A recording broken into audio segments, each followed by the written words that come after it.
কোন গুনাহে আল্লাহ বান্দার দিক থেকে মুখ ফিরিয়ে নেন। এই বিষয়ে প্রসিদ্ধ একটা হাদিস আছে, নবী সাল্লাল্লাহু আলাইহি ওয়াসাল্লাম বলেছেন, তিন ব্যক্তি এমন আছেন যাদের সাথে কিয়ামতের দিন আল্লাহ কথা বলবেন না, তাদেরকে আল্লাহ তাআলা পবিত্র করবেন না। এই মানুষগুলো যাদের থেকে আল্লাহ তাআলা মুখ ফিরিয়ে নেবেন, তাদের সাথে আল্লাহ কথা বলবেন না, তাদেরকে আল্লাহ পবিত্র করবেন না।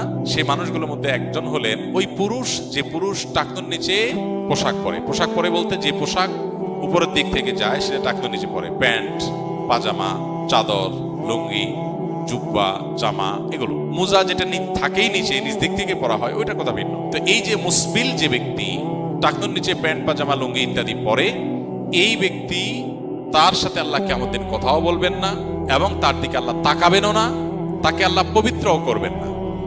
এই তিনটা ভয়াবহতা এই ব্যক্তির জন্য আছে, যে ব্যক্তি টাকনুর নিচে প্যান্ট, পাজামা, লুঙ্গি পরে। আমাদের দেশে অনেকে আছেন মসজিদে নামাজ পড়তে আসলে তখন প্যান্ট ভাঁজ করে। অনেক মসজিদে মুয়াজ্জিনরা মাইকে বলেনও যে টাকনুর নিচে যাদের প্যান্ট আছে প্যান্টগুলো উঠায় নেন। 2 নম্বর হলেন ওই ব্যক্তি, যে ব্যক্তি কাউকে দান করে খোঁটা দেয়, অথবা যাকে দান করেছেন তাকে নানান কথা দিয়ে কষ্ট দেয়। দান করেছেন, আল্লাহর কাছে আশা করবেন এর বিনিময়।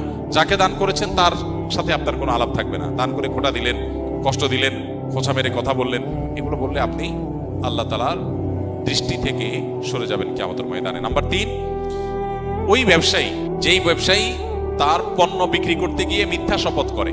এখন তো ঘরে ঘরে ভাই আল্লাহর কিরা, এটা কিনা পড়ছে এত, ভাই কিনতেও পারে না এত টাকা দিয়া, এটা মিথ্যা কথা। তো এই ব্যবসায়ী যে তার পণ্য বিক্রি করার প্রয়োজনে মিথ্যা শপথ করে ক্রেতাদের সাথে, কাস্টমারের সাথে, তার দিকে আল্লাহ তাকাবেন না, তাকে পবিত্র করবেন না এবং কিয়ামতের দিন আল্লাহ রাব্বুল আলামিন তার সাথে কথাও বলবেন না। আল্লাহ আমাদেরকে এই সমস্ত বদগুণ, খারাপ গুণ থেকে, চরিত্র থেকে হেফাজত করার তৌফিক